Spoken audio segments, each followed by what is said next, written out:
గగన్ భూమిపై అంత ప్రేమ చూపిస్తూ మాట్లాడుతూ ఉండటంతో ఇదంతా గగన్ నిజమైన ప్రేమే అనుకుంటూ శారద, భూమి, పూరి, శివ అందరూ చాలా సంతోషంగా, షాకింగ్‌గా చూస్తూ ఉంటారు. అయితే అప్పుడే గగన్ వాళ్ళందరి వైపు చూసుకొని, తేరుకొని "ఆ!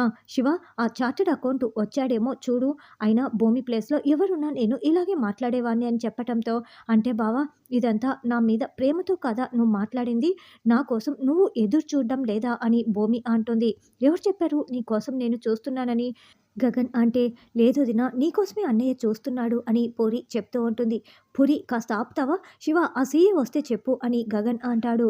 "చూడు, మీ నాన్న నిన్ను వద్దనుకుంటున్నాడు కదా! కాబట్టి నువ్వు కూడా మీ నాన్నని వదిలేసుకో" అని గగన్ అంటే, "అవునవును, మా అన్నయ్య కూడా అలాగే చేశాడు కదా!" అని పూరి అంటుంది. "చూడు, నా విషయం వేరే, భూమి విషయం వేరే. మనల్ని వద్దనుకుంటున్నప్పుడు మనం కూడా వదిలేసుకోవాలని చెప్తున్నా. అదే నా ఉద్దేశం. చూడు శివ, సీఏ వస్తే చెప్పు. ఏంటి ఇంకా అందరూ అలాగే ఉన్నారు? వెళ్లి రెడీ అవ్వండి. గుడికి వెళ్ళాలి కదా!" అని చెప్పి గగన్ పైకి వెళ్తాడు. తర్వాత మీరా ప్లేట్‌లో దోస తీసుకొచ్చి, "ఏవండీ, బ్రతకటానికి మనం తిననైతే తినాలి కదా! పండగ చేసుకోకపోయినా ఇదిగో చెర్రీకి ఇష్టమని దోస తీసుకొచ్చాను. మీరు తినండి" అని మీరా ఇస్తే, "అయినా అసలు భూమి ఆశీర్వాదం కోసం వస్తే మీ అన్నయ్య అలా చేయటం, పంపించటం కరెక్ట్ కానే కాదు" అని కేపీ మండిపడుతూ ఉంటే, "అవును, మా అపూర్వ వదిన కొంచెం ఎక్కువ చేసిందనుకోండి. కానీ మా అన్నయ్య చేసిందైతే కరెక్టే కదండీ" అని మీరా అంటుంది. ఈ లోపల వీళ్ళిద్దరూ మాట్లాడుకుంటూ ఉంటే చిరి చాటుగా వచ్చి దోస పట్టుకు వెళ్ళి మొత్తం తినేసి ఖాళీ ప్లేట్‌ని అక్కడ పెడతాడు. "ముందు తినండి" అని మీరా అంటే, "దోస ఎక్కడ తెచ్చావు? నేను తినటానికని" కేపీ అంటాడు. "అయ్యో! నేను దోస తీసుకొచ్చాను కదా! ఏమైపోయిందో నాకు అర్థం కావటం లేదు. అయినా చెర్రీ మనకు చెప్పా పెట్టకుండా వెళ్ళిపోయిన దగ్గర నుంచి నా మనసు మనసులో లేదు. నేనే తీసుకురాలేదేమోలే అండి. చెర్రీ ఇంతకీ ఏమైనా ఫోన్ చేశారా?" అని మీరా అంటే, "మనం ఎలాగూ పండగ చేసుకోవటం లేదని ఎవరైనా ఫ్రెండ్ ఇంటికి వెళ్ళాడేమోలే" అని కేపీ అంటాడు. "అదైనా ఫోన్ చేసి చెప్పాలి కదండీ" అని మీరా అంటుంది. చెర్రీ ఏమైపోయాడో ఏంటో అంటూ మీరా బాధపడుతూ వెళ్ళగానే చెర్రీ అక్కడికి వచ్చి, "రేయ్, ఎన్నాళ్ళురా ఇలా? నువ్వు మావయ్యకి నిజం చెప్పేయొచ్చు కదా!" అని కేపీ అంటే, "అత్తయ్య తిమ్మిని బమ్మిని చేసేస్తుంది. ఏదైనా మనం చాలా గట్టిగా చెప్పాలి. మావయ్య నమ్మేలా ఉండాలి. ఇప్పుడు వాళ్ళేం చేస్తున్నారో తెలుసా? గగనన్నయ్య వర్చువల్ ఇమేజ్‌తో ఏఐ ఉపయోగించి శోభచంద్ర పెద్దమ్మతో భూమి కోసం మాట్లాడించాడంట. అదే టెక్నిక్‌ని ఉపయోగించి వీళ్ళు సంక్రాంతి పండుగ చేసుకోవాలని మామయ్యకి చెప్పించాలని ప్లాన్ చేస్తున్నారు" అని చెప్పటంతో, "అలా కనుక జరిగితే భూమి జీవితం అన్యాయం అయిపోతుందని" కేపీ అంటాడు. "అసలు వాళ్ళు అనుకున్నది అనుకున్నట్లు జరిగితే కదా! నేను జరగనివ్వనని" చెర్రీ చెప్తాడు.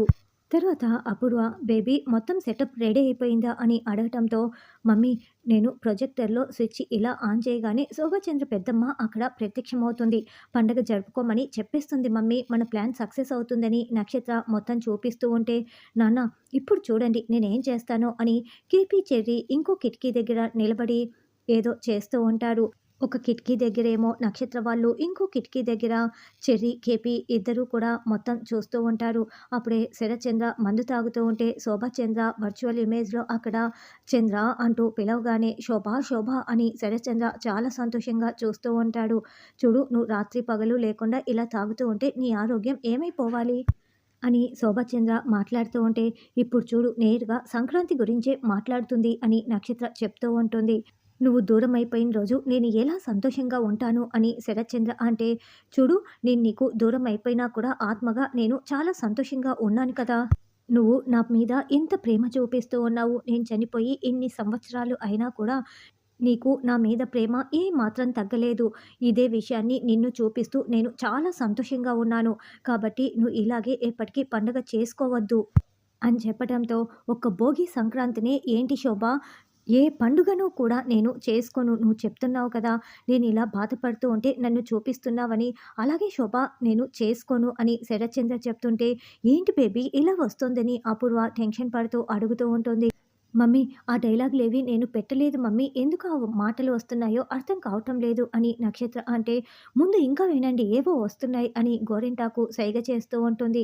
"అసలు నేను నీ ముందుకి ఇలా ఆత్మగా ఎందుకు వచ్చాననుకుంటున్నావు? నేను ఎలా చనిపోయాననుకుంటున్నావు" అని శోభ అడగటంతో, "ఫ్యాక్టరీలో జరిగిన ఫైర్ యాక్సిడెంట్ వల్ల" అని శరత్చంద్ర అంటే, "కాదు, నేను ఆ అగ్ని ప్రమాదంలో చనిపోలేదు. నన్ను అపూర్వనే చంపేసింది.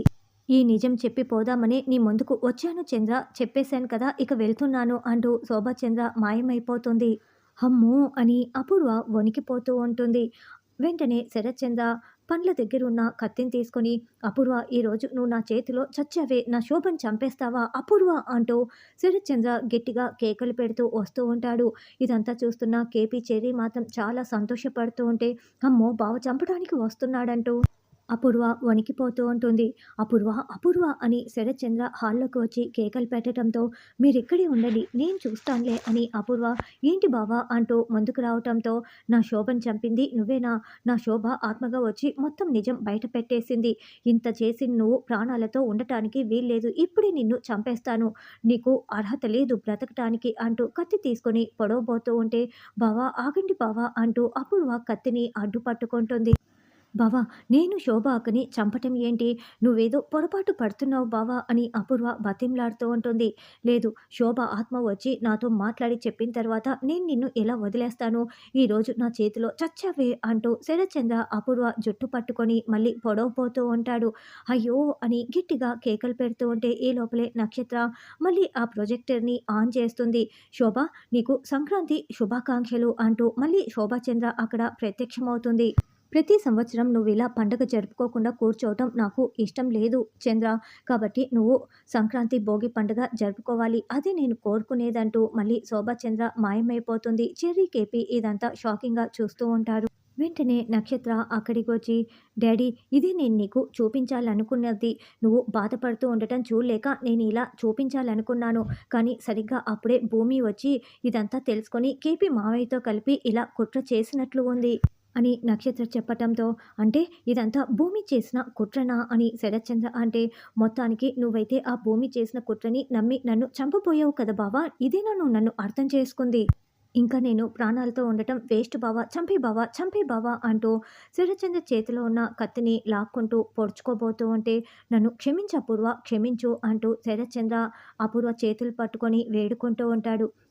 మళ్ళీ భూమిని ఇలా రాక్షసిలా నిలబెట్టేశారు అని చెర్రీ, కేపీ బాధపడుతూ ఉంటారు.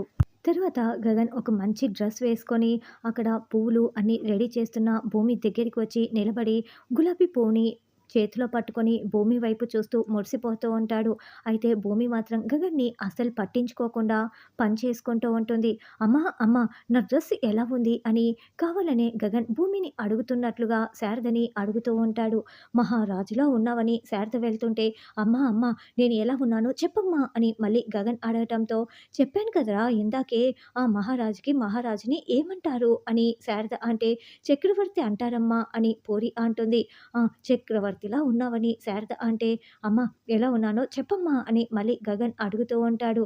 "అయ్యో అమ్మ, అన్నయ్య అడుగుతున్నది నిన్ను కాదు, భూమి వదిన్ని అడుగుతున్నాడు. భూమి, నువ్వేమో పట్టించుకోకుండా ఏం విననట్లు అలా ఉన్నావు. మా అన్నయ్య డ్రెస్ ఎలా ఉందో ఒకసారి చూసి చెప్పొచ్చు కదా" అని పూరి అంటుంది.